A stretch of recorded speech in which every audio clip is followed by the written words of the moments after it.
Je vous salue tous bien-aimés au nom de notre Seigneur Jésus-Christ. Je vais vous exhorter sur Job chapitre 22 à partir du verset 21 jusqu'à 30.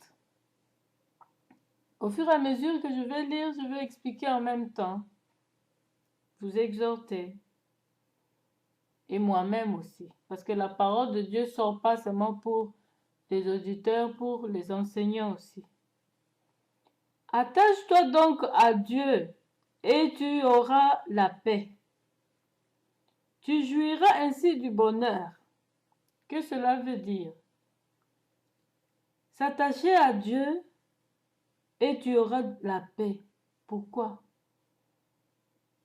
Parce que la vraie paix, comme on dit, ne vient que par Dieu.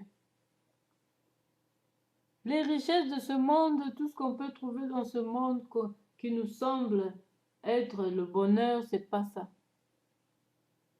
Beaucoup ont des ennuis, mais ils sont riches. Ils ont été peut-être touchés de la magie quelque part pour s'enrichir, mais ils ont une lourde tâche dans le monde invisible. Et ils n'ont pas de paix. Mais nous, quand nous nous attachons à Dieu, nous aurons la paix. Parce que la bénédiction de Dieu enrichit et ne se fait suivre d'aucun chagrin. C'est ça la paix. Quand Dieu donne, il y a la paix. Et la paix exprime sa présence en nous. Quand vous n'avez plus la paix, vous avez perdu la présence de Dieu en vous. Recherchez cette présence. Recherchez que cette flamme s'allume encore. Ce n'est qu'en Dieu qu'on a la paix véritable. Tu jouiras ainsi du bonheur. C'est ça le bonheur. Quand on a la paix, on est tranquille, on est heureux de tout ce qu'on a parce que ça vient de Dieu.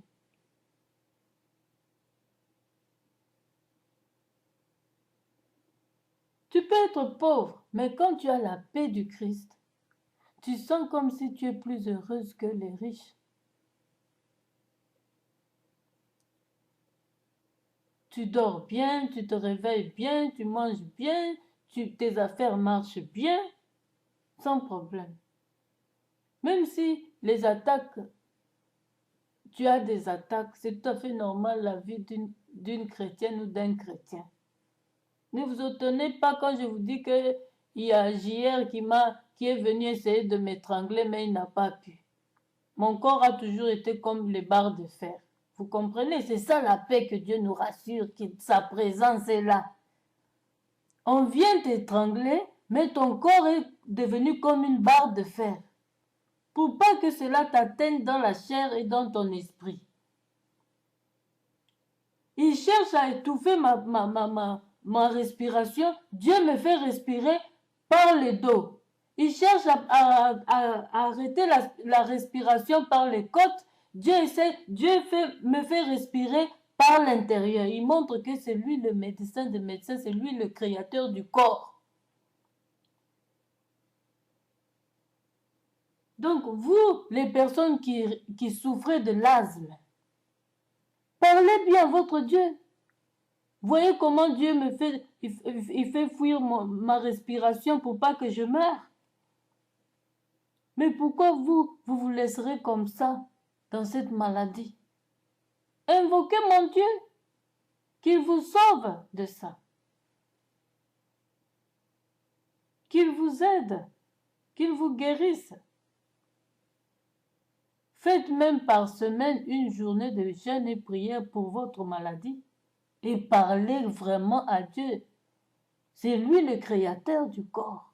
C'est lui le chef du corps. Même si les sorciers se sont rassemblés comment pour vous tuer, si Dieu n'a pas signé, ils fournissent des efforts pour rien. Priez votre Dieu. Ce n'est pas normal que vous ayez cette maladie. Nous allons continuer. Reçois de sa bouche instruction. Et mets dans ton cœur ses paroles.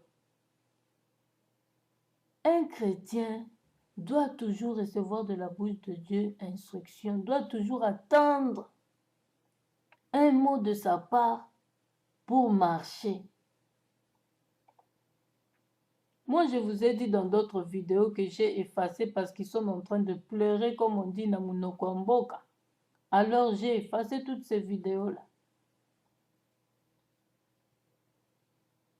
Moi, je mange pas seulement la nourriture, je mange la parole de Dieu, toutes paroles qui sortent de la bouche de Dieu. Mireille fait ça, je vais faire ça, c'est comme ça que je mange. C'est comme ça qu'on mange. Mireille, ouvre ce travail-ci, commence à servir les enfants, les orphelins. C'est ça que je vais faire. Je suis donc sous les ordres de Dieu.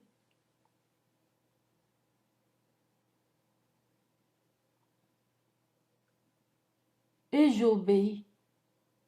Il dit, Mireille, efface ça. Ils sont en train de pleurer déjà, ils ont compris leur faute. Je vais effacer. Mireille, écoute ça. Je vais écouter. Mireille, honore ton père et ta mère.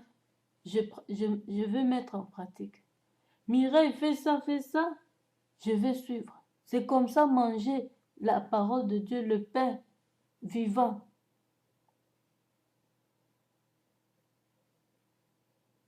Mais quand tu n'es pas obéissant à la parole de Dieu, à la voix de Dieu, tu es un enfant perdu.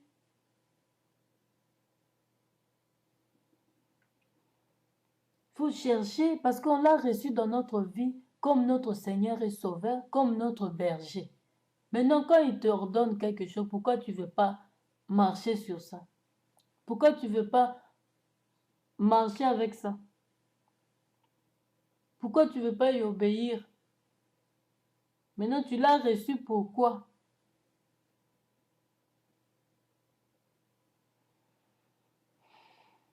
Tu seras rétabli si tu reviens au Tout-Puissant. Si tu éloignes l'iniquité de ta tente, ceux qui cherchent la guérison,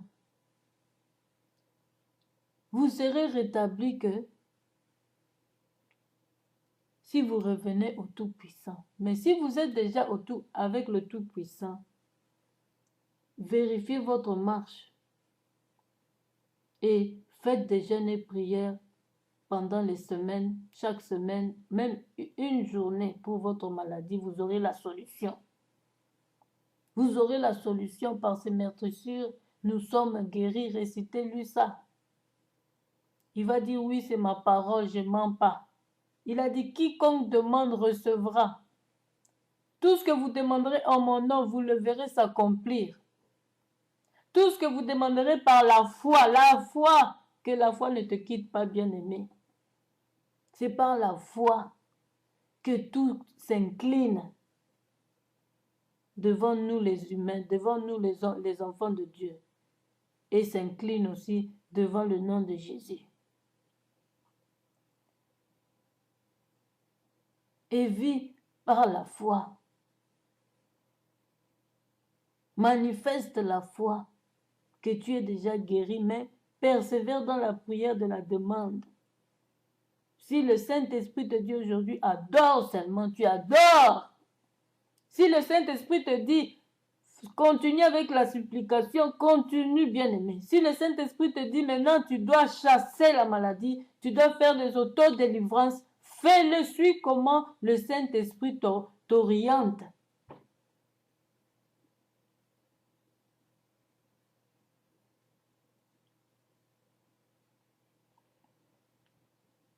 Tu seras rétabli si tu reviens au Tout-Puissant. Si tu éloignes l'iniquité de ta tente, si tu reviens au Tout-Puissant, tu seras rétabli. La parole de Dieu ne trompe pas. Si tu éloignes l'iniquité de ta tente c'est ton corps. Ça peut aussi être ta maison. Tu peux avoir des choses volées à la maison. Tu peux avoir des films porno. tu peux avoir des choses interdites dans ta maison. Comment veux-tu vivre ta guérison? Éloigne tout ça de ta maison. Éloigne les fétiches, les gris-gris dans ta maison. Ton corps, si tu as des fétiches tout autour de tes coups, de quoi que ce soit, enlève. Éloigne-toi du péché. Éloigne le péché de ton corps.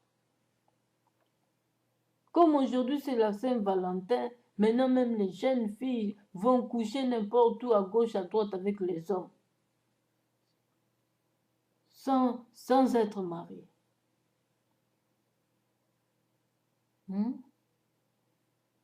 C'est comme ça que tu veux guérir avec ces genres de choses.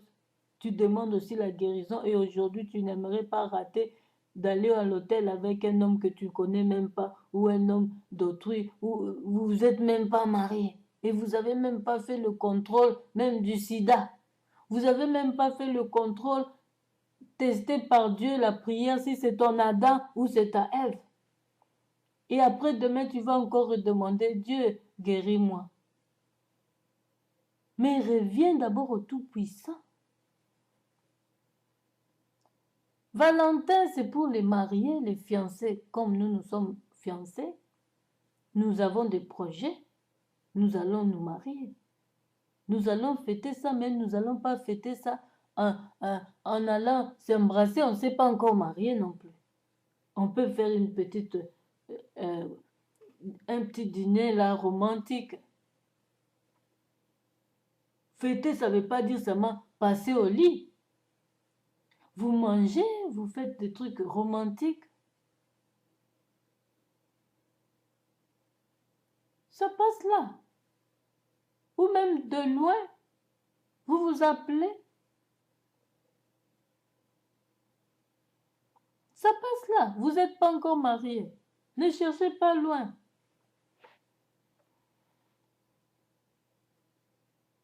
Donc, bien-aimés, seuls les mariés peuvent faire tout complet parce qu'ils consomment déjà le mariage. Ils consomment déjà. Ne les enviez pas. Votre tour arrive.